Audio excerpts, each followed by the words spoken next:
All right, here we go. Lucas Grandsire podcast. We are back. Make sure you like, subscribe, all that good stuff. I say because people forget to do it, or maybe they don't do it because they're assholes. Whatever. Guest today, Blaine Henry works at just about everywhere in the combat sports world. What's going on, sir? How are you? I am combat sports' biggest slut. No, that's definitely true because I see some of the stuff you cover, and I'm like, this guy, like, wow, you're out here talking about sumo, and like, your shit. I'm like, man, there's some guys they talk about certain things, and you can tell they're trying to sound cool. Like, you get up in there. Yeah, it's kind of like music. I play music. I play 6 different instruments, and they all bleed into one another. Music theory is the same across all things. So, grappling's the same across all sports, pretty much. You got a couple different things here. Striking's across all different sports. I'm not as big into grappling as much because it's really complicated, and I'm anxious to not talk about what I don't know about. But striking, I like talking about a lot. So, anyways, I told you before we started I was going to get really weird on this podcast. Do you want to see me solve a Rubik's Cube? Yeah, sure. You went beyond. You be beyond what I thought weird was gonna be, but yeah, man. So yeah, go ahead. Like, lead us off. I'm gonna solve this while we talk. are you one of those guys who you have the formulas memorized? Because I used to Yes. think people were just that smart that they could just knock it out, and some dude like My ruined lights the messed magic. up because of my Yeah. cube. Anyways, No, there's a guy in class who's doing the cube, but I thought he was a genius until he was like, "Yeah, man, once you memorize 6 moves, it's like, nah, fuck all that shit. Like, don't ruin the magic. There's certain well, things that you can't ruin, and like I feel like you ruin the magic when you say that." the thing is, like, you got to know the theory behind it. Like, each cube piece has a spot on it. So, anyways, this cube right here is completely like mixed up. Right? No tricks, nothing up No, your no sleeves. tricks. I can do whatever you want. Anyway, so yeah, this weekend, man, I watched zero mixed martial arts at all. Like, I was all on the Tyson Fury show. Oh yeah. You know, it was Tyson Fury for me this weekend, and that's all I really cared about because I mean, Andrade had a good win, but at the same time, I was like, I'm not watching a Jessica Andrade main event, and turns out it was not that bad of a main event. This is harder talking and doing this. Yeah, there we go. Now we're challenging it. But I don't understand like why they didn't happen at the same time. Like, were you just so busy and you had to pick your priorities? Like, why it's just Yeah, Tyson Fury? that and I was tired. Yeah, fair enough.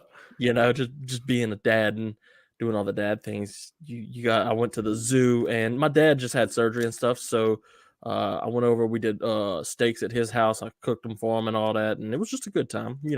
Family stuff.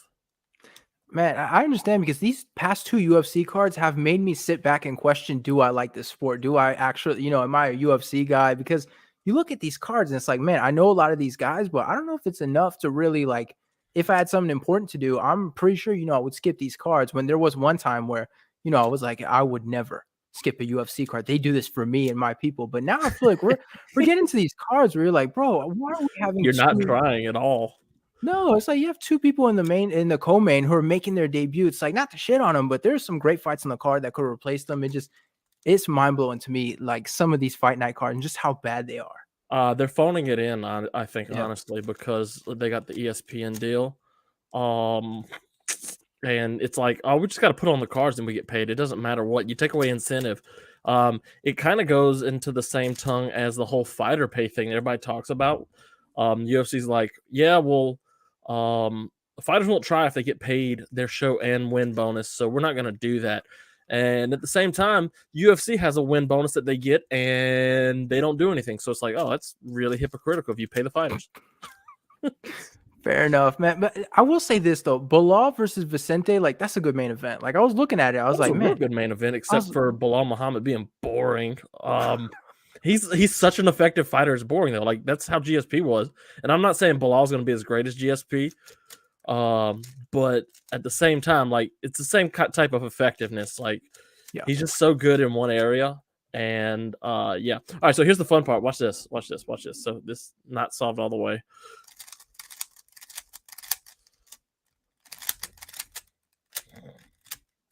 Done. Poof, what a flex. What a flex.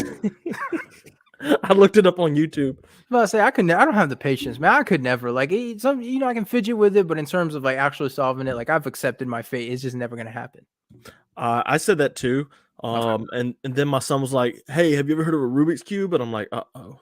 He got the competitive spirit out, and Yeah, then I there's can't nothing you let can him do. solve it before me, so I Right. went out and learned how to solve it before I gave him mine, and then he took the stickers off and messed it up. I was like, "Oh, Ugh. it was a waste of." How old are your kids, man? Because I've realized this. You're one of these people. I've accidentally been following along your life journey through Twitter, and I'm rooting for you, and I'm sad for you. Like you're one of these guys. Like when you announced that you guys were, had a kid on the way, I was excited. I was like, all the Oh, stuff they thank you. went through, and I didn't realize it. Like I'm watching this guy's life on Twitter, and I'm rooting for a complete stranger. It's Oh, man. crazy how social media works. It is. It's a weird way to connect with a bunch of people, and you find a lot of awesome people that you like.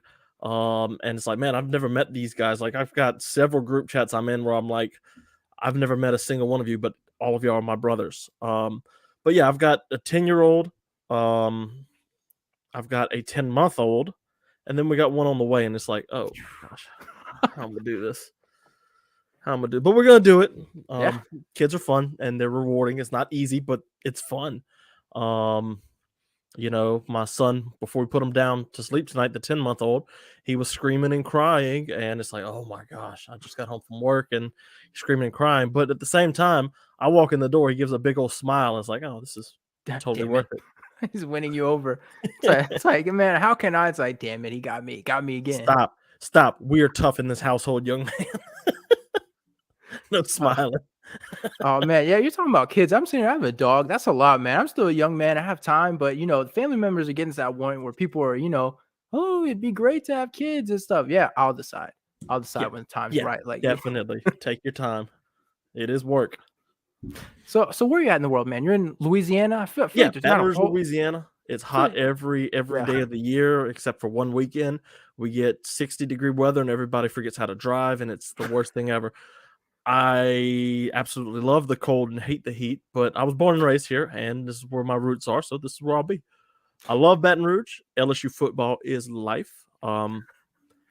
Yeah, and there's never any good fights here. man. But you have some good fighters, though. I feel like the more and more I talk to fighters, and you realize, like Louisiana, obviously, you think like some of the sexier names, like Cormier and what's the name, Poirier. Well, I Hmm. guess rhyme. I just realized that. But Yeah, then you start to look, and you have guys like Tan Lee, who I thought it was funny when one championship signed him because I was like, I know they're about to wave that Vietnam flag, but the guy has a Southern accent. Like it's yeah, really hard to sort of sell to me, like we're all Asian, we're Asian as fuck, and it's like Louisiana as fuck. Like when you hear him yeah. talk, like you He's just he's there's no doubt. I didn't know he was from Louisiana, and I did a podcast with him for one.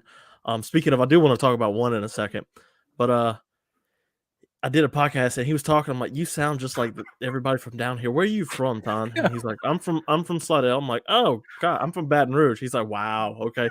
And then he proceeds to tell me Ryan Hall is routinely in Louisiana. I'm like, how am I going to train with Ryan Hall? I got to go find a way to get in the gym with this guy because that would be awesome to get my legs snatched.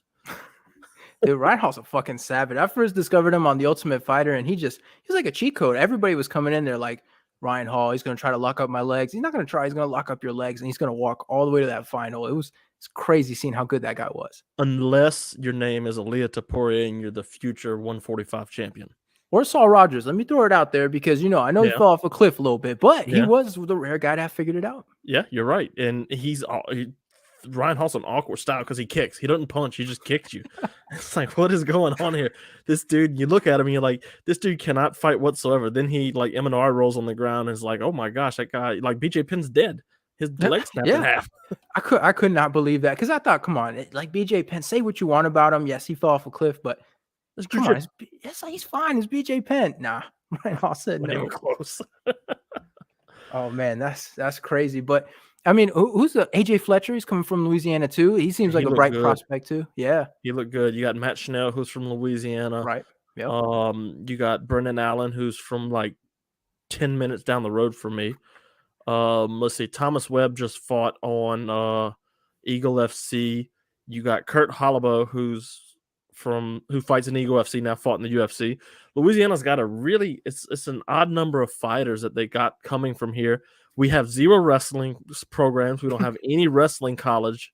But like people down here, just like natural born athletes, like Louisiana athletes, and like football and basketball and stuff there.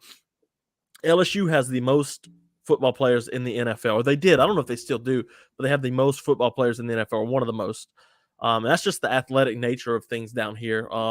but like Louisiana's put out Kevin Jackson, who won a gold medal in the Olympics for wrestling. He wrestled at LSU before they cut the program, and he went to NC State. So like the athletes down here are crazy, man. Like if you're looking for some future talent, look at the good people in Louisiana because they're here. We got a bunch of like who else? Tim Crater's from Louisiana. He taught the jiu-jitsu coach I go to, and yeah, it's just a deep lineage down here. It's weird. You're right. But I mean, see me, I have two places I can claim, and in terms of talent or names, it's off like North Carolina. Like we have Derek Brunson, and we're very happy with Derek Brunson, but I would like a few more names. I feel like anytime somebody kind of good comes out of North Carolina, it's like we have to hold on to them. And the other one is France, where we have, you know, Cyr Gann and all those guys, but at the same time, like we don't have any regional MMA. So it's tough, man. At least Louisiana, you're picking up talent here and there. We But got here, two champions. yeah, exactly, man. Even or Alan Joban. You didn't mention Alan Joban. Oh yeah, I forgot about Alan yeah, Joban. people shit on him because he's a model, but he's good. I don't claim Pat Barry. No, nobody should. He's from Louisiana. Angela Lee is from Louisiana. She's from North Louisiana though. She's like 4 hours away from where I live, but yeah, she's from Louisiana too. I don't know who. Let me look up UFC fighters from or MMA fighters from Louisiana. Well, while we're on that, you said Pat Barry. I feel like people are finally starting to wake up to Pat Barry. You know, for a long time, his most controversial thing was he was saying the N-word, and I guess people found out. I think his mom was black or something, and then people started to dig into the Rose stuff, and people were like, "Oh, no, we're gonna put all that stuff to the side. We're gonna focus on the real problem." Bro. Yes. Yeah. Pat Barry, I'm not a fan. Like I said, I don't claim him. In the boxing world, though, Louisiana Fighters, you have Regis Prograis, who held a world title. And then you got Jermell and Jamal Charlo. They're champions. Derek Lewis is from New Orleans. Right. So yeah, that feels like an obvious one we left off. Yeah. I went to his last fight in New Orleans. For the UFC, the last time they came to New Orleans, I was there. And he fought Sean Jordan, who played fullback for LSU. Sean Jordan was a terrible MMA fighter, but he caught him with a hook kick or something like that and knocked him out. What was it called? Sweet Chin Music or something like that? Yeah. The crowd erupted, and it was like, LSU, because he won the LSU's first national championship with him since 1958. And, like, we eat, breathe, and sleep football down here. It was hilarious. Like, I was, like, ecstatic, too. And my buddy's like, you're not going to pull for Derek Lewis? He's from Louisiana, too. I'm like, bro, this dude played for LSU. Let's go. Fair enough, Matt. I feel like a lot of these guys from Louisiana are moving to Texas, though. Like Derek Lewis, Matt Schnell. Like, why Texas? Is it just better MMA? Houston's the fourth biggest city in the country. Fair enough. Yeah. If you think about it, they've got way more resources. They're the biggest port in the country. So like stuff goes to Houston. Houston's just like a great place, honestly. And a lot of people from Louisiana, not just athletes, you'll see they migrate to either from Louisiana to either Houston or Atlanta. One's 4 and one's 8 hours away. But it's weird though. You're right. They do migrate to Houston, but I think that's because there's a deep boxing heritage there. Ali had a lot of fights in Houston. He fought in New Orleans a lot too. But yeah, it's just the amount of stuff there. Like New Orleans is a tourist city. I don't like New Orleans because I've been to New Orleans 1,000 times. There's nothing in Baton Rouge for fighters to do. So it's like, where do I go to get a big old fight camp? I can go to Florida, like Dustin. I can go to Atlanta, or I can go to Fortis or somewhere in Texas, and that's what they do. New Orleans, that's one of those places, like, if you're French, that's like a mystical place. I got family all the time, so they're like, you live in New Orleans? No, how do you not know where I live, first of all? And all the time, man, we're going to New Orleans, and there's going to be a ton of French speakers. I was like, well, yeah, I think you'd be surprised, but okay. No, there's no French speakers in New Orleans. I didn't think so, because I'm like, man, like, I know Louisiana culture. I watch Swamp People, Yeah. And... But even there, like, you listen to French people, they're like, nah, Louisiana, New Orleans is like a redneck France. Like, I don't know, man. I don't think it's as mystical as you're making it out to be from across the pond. Right. No, I mean, New Orleans is the architecture and stuff is very, very French. Even where I'm at, an hour west in Baton Rouge, you got a lot of French architecture in it. But like the French Quarter, you could tell it's like straight out of France. But the people there, they're all transplants from everywhere in the world. I'm over New Orleans, like I said, but it like when I sit back and think about it, like I've taken friends from out of state to New Orleans, and like they think it's the greatest place ever, and I'm like, bro, there's a bum. There's a bum just peeing on the road, and they're like, but it was the best bum ever. I'm like, what? Okay, sure. Well, that's how it is here. Like North Carolina, people will be like, "Oh, Charlotte." And it's like, come on, I don't give a fuck about Charlotte, man. Like, Charlotte, bro. people will be like, "No, but what's in Charlotte?" You tell me. You're the one excited about Charlotte. What's in Charlotte? Only thing I know about Charlotte, they have the Hornets. I'm about to say Okay, the Hornets. yeah, they have the Hornets and the Panthers sometimes. Like, what else? Sell me on Charlotte. Buildings? Are you excited about buildings? Like, people make it out to be this great thing when in reality, it's like, don't nobody give a fuck. Nah, man. See, I'm not really a city person. I'm real like, Yeah, bro. Let me go to the mountains. Let's find this lake house and like do nothing. You know, yeah. get me away from people. I'm getting old though, bro. I'm 31. I'm getting old. I'm like, I catch myself like, I don't like people. Why is all these people here? What are they even doing here? I'm like, bro, it's Walmart. Yeah, Like, this is where people go to get stuff. that's definitely fair. It's speaking of which, sounds like another person from New or fuck, I'm fucking it up. Louisiana, Karl Malone, like he's kind of doing that, right? He's got the cabin in the middle of nowhere, Yep. doing those weird interviews. Like, sounds like that's kind of life he's living. Karl Malone. He went. My uncle actually went to college with Karl Malone at Shreveport. That must have been Um, something. and it was Again? hilarious. They were like, "Do you think you'll be good in the NBA?" Yeah, yeah, Uh, maybe. Then there was like some guys like, "Nah, he won't make it," because he was, he was going to get drafted and stuff. You know who else went to LSU? Who? Shaquille O'Neal. Right? Yeah. That's Shaq's right. not from Louisiana, but he's Louisiana proud. Ben Simmons went to LSU, and yeah, we don't like Ben Simmons right now. He's So say you guys claim him? Not not, yet. he honestly the only reason he came to LSU was A, they were paying him a lot of money to come, and B, his uncle lived here. Oh yeah. And when he was coming over from Australia, he wanted to stay with some family. So that's how he ended up at LSU of all places.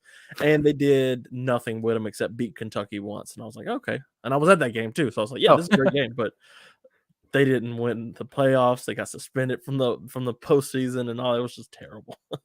Ben Simmons is so weird. I feel like at one point everybody was like, "Watch, we have the next LeBron James," and people were playing him on 2K. It's like, wow. And then out of nowhere, it's like people found out he couldn't shoot, and everybody just dropped him. I was like, "No, we're done." That's how basketball is now, though. You have to be able to Yeah. shoot. Like Dirk Nowitzki changed the game. He was the first big man to start shooting from perimeter and stuff. And now it's like, if you can't shoot, you're not gonna make it. And sure enough, they don't make it. Yeah, that's crazy how quickly it changed. Like I was only a few years ago. If you're good at rebounding and you can block, and now all of a sudden it's like, oh, you can't shoot. No, you can rebound. It's like Get out of here. It's crazy people how it's like changed. Joel Embiid doesn't have a place in the league as much anymore, except for he's like so dominant because the Yeah. league's so small now. And like being a decent sized big man, it's like, oh, I'm gonna dominate now because these guys like Draymond's big, but he ain't gonna stop me because I'm like Yeah. 7 foot tall and almost 300 pounds. Did you see that picture of Joel Embiid next to Francis? I don't think so. Look that up No, right yeah. now. Like Francis is a monster, right? He's huge, but like just wait and just look because it's hilarious. I mean, Fred's Ngannou is 6'4", which is real people tall, but basketball player like you're a He's small real shooting people guard. tall. Yeah, I'm looking at it right now. Goodness, He Joel looks Embiid. normal. Yeah, look, Joel Embiid looks like somebody stretched him out or something. Like somebody was messing around in Photoshop. That is so crazy. I love pictures like that. Even when you see Shaq next to Yao Mhm. Ming and they just look like children, it's crazy. I got a funny Shaq story actually. Um, Please. so I broke my iPhone one time, and we got an Apple store in Baton Rouge, so I went to the Apple store to get it fixed. Um, I don't know why because it's expensive and I can fix my own phone, but I went to the Apple store to get it fixed regardless. So I'm in there and I'm like, I go around, walk around the mall, then I go back to the Apple store, sit down and start waiting on her to bring my phone. And next thing you know, I see a big old tall guy walk in the Apple store. I look, I'm like, hey, that's a tall guy. Hey, that's Shaquille O'Neal. And I've seen Shaq around before because he's always at LSU. But I was like, that's Shaquille O'Neal. It's the closest I've ever been to him. So he just got elected to the Hall of Fame. I was like, what's up, best Hall of Famer of all time? He looked at me, smiled, and he pointed at me and he said, you want a picture? Like, I can't, man. My phone's in the back getting fixed. Fuck. He was like, next time. I was like, oh. I would have died. this I would thing. have been like, Shaq. Oh man. I shook his hand, and I'm serious. Like his hand, like was he shook like how you shake with fingers. Like, he did that to me. I was like, oh. Now Shaq got a big hand, but the strongest handshake I've ever met. I went and watched Regis Prograis box for the World Boxing Super Series in Lafayette, and DC was there. And I said, "Oh, let me go shake DC's hand." DC about crushed me. Yeah, DC's a fucking tank. That's what I've heard about DC. People Yeah, were like, he's he's huge. not no middleweight. No, he's massive, and like he crushed my hand. I was like, Jesus. I grew up Southern Baptist church, and we always shook hands when we met each other, and I learned how to do a strong handshake. But have you ever shook hands with a wall? Because that's what it's like doing that with DC. He's just All callous. massive. It's Oh man. ridiculous. But he looks, I mean, people always dog him because of his weight and stuff. Like you can tell, like who's fat and who's like that dude's strong. Like you could just when you see him take Gustafson, flip him over like a pizza and just toss him. Like, bro, Yeah, that's not fat. Like that no, motherfucker is strong. he's just huge. And I'll say this: DC does. If you go watch him in college when he wrestled at 185, I think. Speaking of Cale Sanderson, like wrecked him in the NCAA finals. That's a fun match to go watch if you don't like DC. I do though. So, but if you go watch, like he's put on some weight. But I have this theory about country strong, right? Yeah, And yeah. I think DC falls into this category. So a staple of a poor family, country family that doesn't have a lot, and they put food on the table and stuff is meat. Um, and it's every meal, and it's the main part of every meal. It's not so much meat, potatoes, vegetables, and all that, but the main course is meat. So I think eating all of that growing up just makes you country strong. Like you get all this extra protein at a young age, and you're strong for no reason. And Yeah. that's what happened with DC. And then he started wrestling. He's like, I'm gonna stay strong. Wait, so maybe it's a cultural thing, but is meat not the center of everyone's meal? Like, is everyone's meal not like a piece of meat and then whatever's on this? Like, is that not the case for everyone? Have you been on Twitter and Instagram before? Man, I don't give a fuck about that. Dude, vegans, come on, bro. Like, I Oh couldn't give up no, meat. I no, couldn't. I no, I couldn't couldn't give up either. meat, bro. Like, I did steaks the other day, and I was like, "Oh, this is so good." I couldn't. Like, I would give up my arm before I gave up meat. I eat your arm too. It's like you have a good Yeah, marinade. just throw it on the grill. It's my DNA anyway. So That's crazy, man. Because like I don't know if I didn't realize like my family was like this, but even my grandparents, like every meal is like chicken and then some stuff on it's the a side, lot. It's a steak lot and in the stuff on it. country.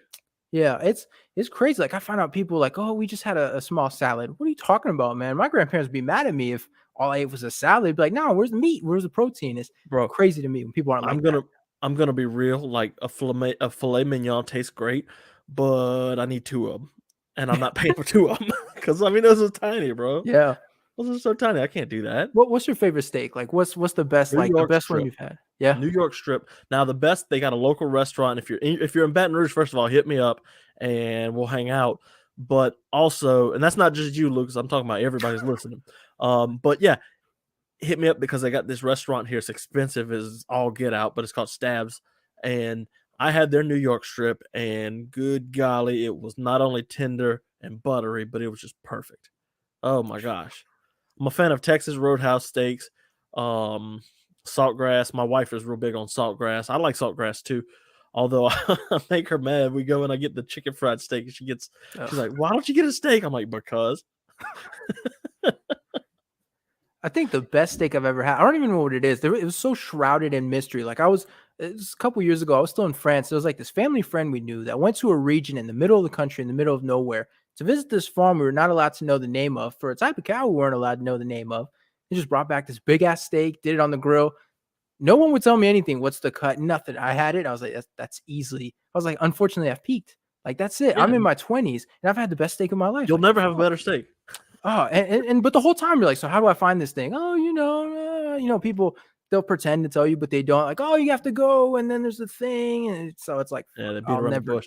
Well, I mean, that's a fresh cut of steak too. That's you can't beat that. Now, if you go find like a local butcher who has um, locally sourced meat and stuff, you'll get a similar thing. Now, I'm not gonna say it's gonna be the same thing as France, but there's a difference between fresh cut meat Yeah, and like meat you bought that's been sitting in a cooler for a day and a half. yeah. It's different. I don't know. I can't explain it. It's yeah, but I mean, so what's like the weirdest meat you try to word this now weird, but weirdest meat you've tried, you've eaten, you know what I'm saying? Like, No, how I much time don't. you Can got? you explain? Oh no, the weirdest. Let's see. I don't. I'm not a fan of goat. No, some people told me ghost. I've never had it, but I've heard it's It's delicious. it's got a funny taste to it. Yeah, It's a different taste. Like it doesn't taste like chicken. That's for sure. But no, no. if you want to know like the most weird and odd meat I've ever had, I would either say alligator or frog. Oh, well, you're in Louisiana. That makes sense. Yeah, I mean, are they good? Are they good one of at them least? tastes exactly like chicken. Actually, now I Oh, can't eat them now because I'm allergic to seafood. Alligator I can't eat now because I'm allergic to seafood. But like in Louisiana, they'll serve you alligator at a restaurant. And it's like, oh, okay. yeah. It's like it's a local thing. I don't know if they do it in Florida, which has more alligators than Louisiana, but I wouldn't be surprised if they did. And but people here, they'll eat anything, bro. Like possum, squirrel. Like that's pretty common. As squirrel. That's a country thing, though. Oh yeah. Shoot them I with the mean, BB gun and then just cook them yeah. up like Yeah. bird, raven, Yeah. crow, whatever they can shoot. They cooking it up, man.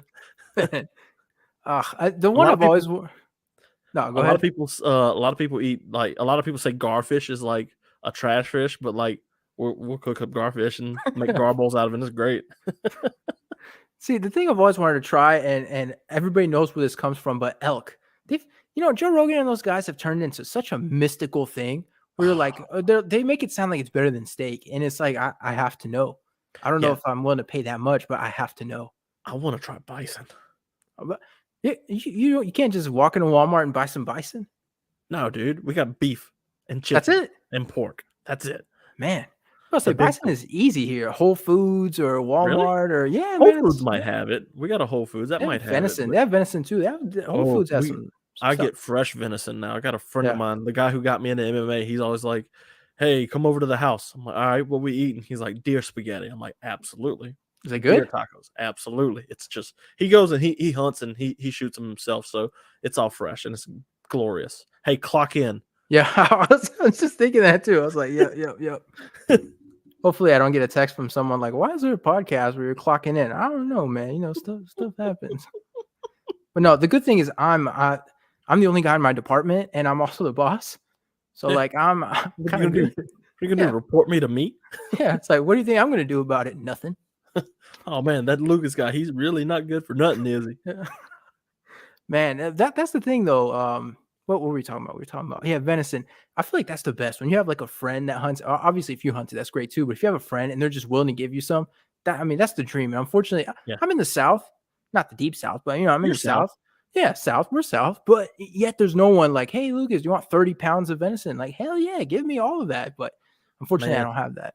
let me tell you something. They got some redneck people down here that'll be like, "Hey, I got some deer ribs. Do you want deer ribs? I'm not gonna do nothing with them." And I'm like, "Sure, bring them over. I'm fine with that." Oh, that's the best, man. Like, or even people are against hunting, but I feel like that would be so satisfying knowing that you have a freezer Right. filled to the brim with all this stuff that tastes good, and you have it. Like, I don't know. Like to me, that Yeah. sounds incredible. Yeah, absolutely. And I'm a meat guy. I Yeah. love me some meat. So let me just go pull something out the freezer. What we cooking? Well, I mentioned swamp people, but like, is that something you guys can go do? Can you go hunt alligator? Like, is this something that people can go do, or is Mhm. it like it's a special kind of thing? I mean, you don't want to just be like, I mean, Don't want to jump on no, a I can't boat say and that just without incriminating myself. oh, um, I've known people who there you have go. gone fishing, and like gators swim up to the boat and they like start nudging the boat and stuff, and you shoot them. But well, I mean, you don't want it to tip the boat over, you know. That would terrify me. I would probably shit myself right then and there. I'd be like, "This is Oh, it." a friend of mine actually, this I wasn't there for this, but a friend of mine went hunting or went fishing with some buddies, and he had a alligator, and what they do is they'll tie it to a rope and tug it behind the boat while they go. Anyway, so they had to shoot the gator because it was just you're catching the fish are struggling, the gators come see what's going on. Oh, So they had it and they heard a siren or a police siren. It's like, oh no, the wildlife officials. You gotta have a tag. yeah, You gotta yeah. have a tag to shoot an alligator. You can't just shoot them whenever you want because they are slightly in danger. Not in danger, but they're not like well off. Yeah, yeah. So he was freaking. Oh, they're coming get us. They're coming get us. Like, dude, they're not coming get us. We shot it like an hour ago. They would have found us by then. But yeah, so he freaked out and he cut it, and they were like mad because it's like we could have ate the tail. Yeah. Yeah, but I've had other friends like they shot a gator and like hit it and stuff, but somebody saw them like cutting it down and stuff, and like they called the police or the wildlife and fishery because they had a gator in their garage. This wasn't even wildlife, and the police showed up. And was like, "You got any gator?" we heard you have it, so we're coming to get it, and we're gonna write you a big old fine. Like, it's a big deal Wow. down. Yeah, it's a Wow. big deal. You can go to jail if you do it too many times. Yeah, Damn. Yeah. serious business. But that seems like a fun one to hunt. Like, obviously, my only thing is watching it on TV, but seeing the amount of precision, the amount of strength, the amount of teeth you can't have before you go hunting, like it's crazy, man. That seems like really fun, but also like, man, I'd be scared of shit. Yeah, I mean, there's always an element of that. I mean, I'm not a real big sportsman when it comes to like hunting and stuff, but Yeah. I've been hunting, I've been fishing, and I've run into my fair share of snakes and alligators and stuff. And it's like, oh, that's a poisonous snake, and we don't want it to bite us, so beat it with a stick. Yeah. So You it is know? here in North Carolina. We have copperheads, and Yeah, we got them. people have axes, and they just come outside, chop the heads off. Like, people don't care, man. As soon as it comes to poisonous snakes, venomous snakes, people don't give a fuck. Kill it, and even though Yeah. it ain't bother me. Yeah, exactly. And then people have rules like, well, the black ones keep us away from the dangerous ones and stuff. It just some people, they don't care. I've seen friends come outside pretty drunk, but with axes, and they're like, we're taking care of it today, and just like, oh, everybody step back. Like, he's gonna die, and it's gonna have nothing to do with us. Absolutely, it's a southern thing, I guess. We got that water moccasins and all that. It's just Yeah. I grew up like with snakes in my yard, and my dad would go out with a shovel. When I'm like 5 years old, he'd go out with a shovel and have to kill them too, because I mean, I'm 5 years Kids. old Yeah. and I'm stupid. I'm gonna go pick up a snake if I see one. And I picked up garter snakes before, and when I was 5, and freaked my parents out. But yeah, That's the problem with shows. Like, I used to always watch Steve Irwin, so I always wanted to see the rest in peace. snakes. I could do the whole, okay, look at that, but that probably would have ended really badly. All I right, so wasn't funny careful. snake story. I've got a story for everything. It seems like funny snake story. I was seeing this girl. She lived far off, but like she was still in Louisiana, and her parents didn't like me at all.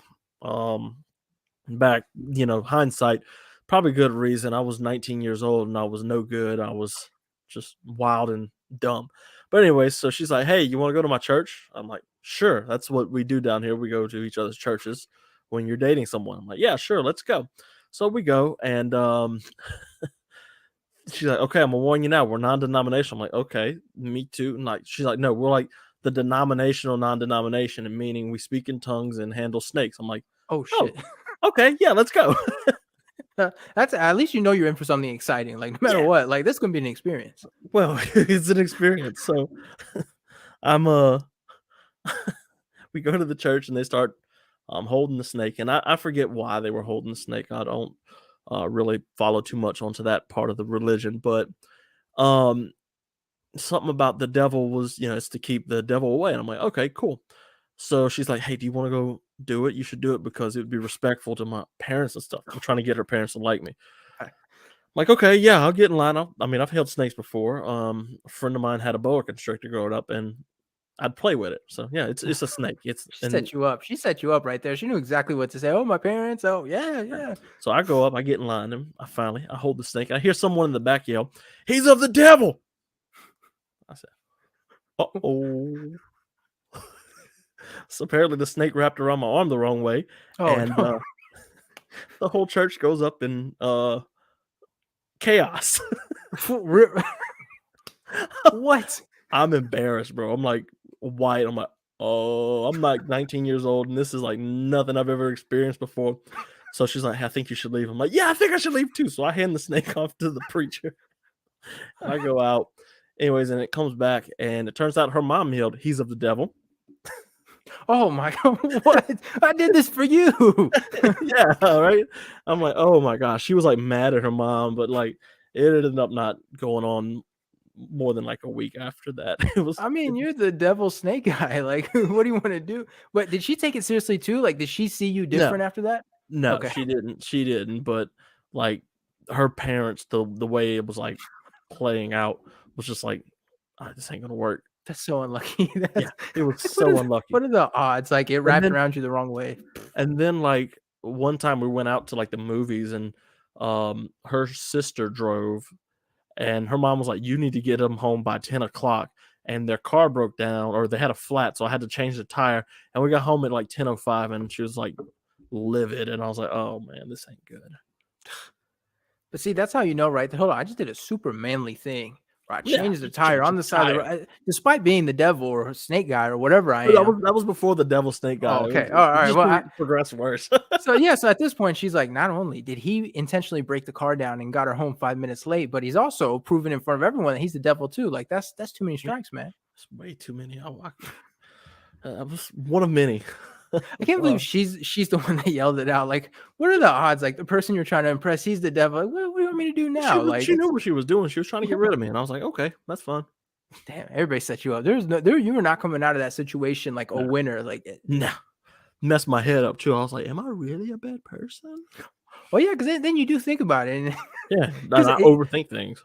no, because at first you'll be like, no, and then you'll sit in there and you're like, well, I mean, am I? And that's when you start getting too deep into things. And I didn't say thank you that one time at the drive-through, and I guess I am kind of a dick. Like it goes pretty fast if you're not careful.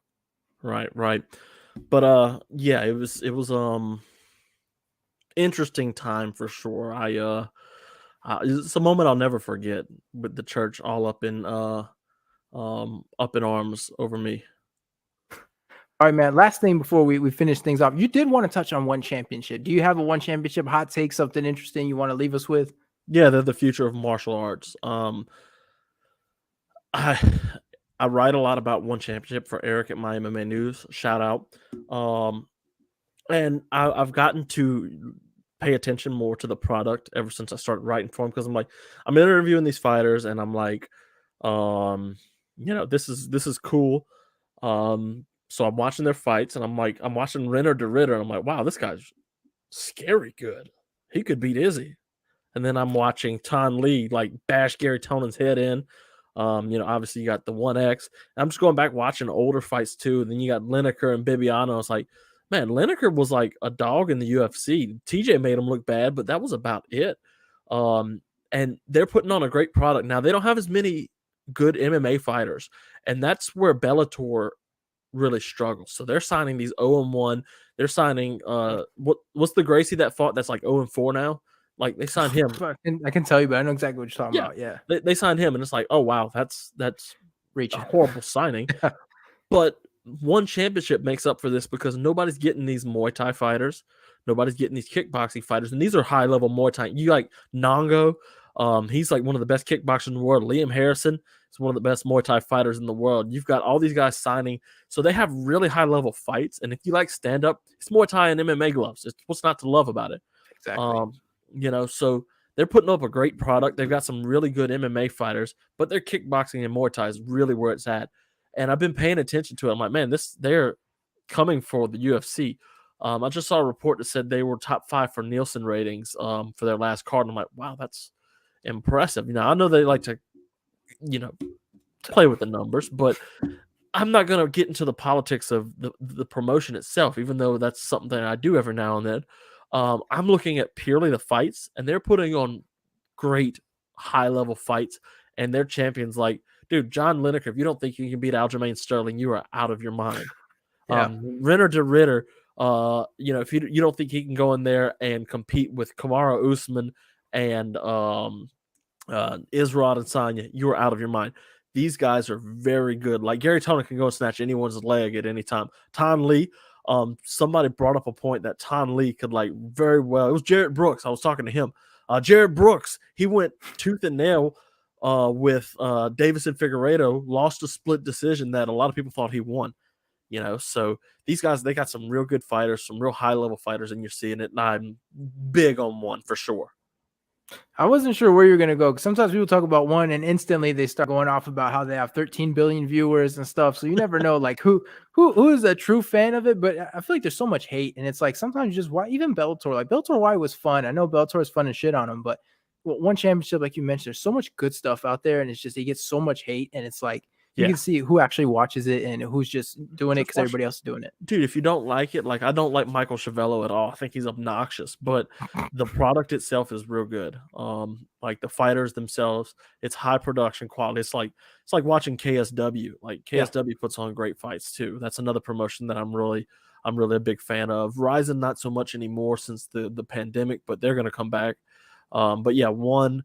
And if you can find ACA in the United States by some means, that's another great promotion to watch because they're good too. All right, man. I feel like that's a great place to stop things. You have social media, you have a million websites you work for, you have your Patreon and stuff. So if you have stuff you'd like to shout out, sir, now's the time. Awesome. Check me out on Twitter. Follow me. Say hey. Hop in, slide in my DMs, and tell me what you think about the upcoming fights, whoever it may be. So if you listen to this like in 10 weeks, still hit me up. Ooh, what do you think about this? My website, fight-library.com. I've got an interview with Muhammad Ali's grandson, Nico Ali Walsh, who fights this Friday. That's going to be coming out soon. And Fight Library on Patreon and everywhere else. I appreciate you, though, for having me on, and it was fun. We should do this again soon. Yes, sir. Appreciate you. For the people that made it to the end, I always like to give them a special shout out. Holy shit, you made it to the end. Appreciate you. Don't forget to like.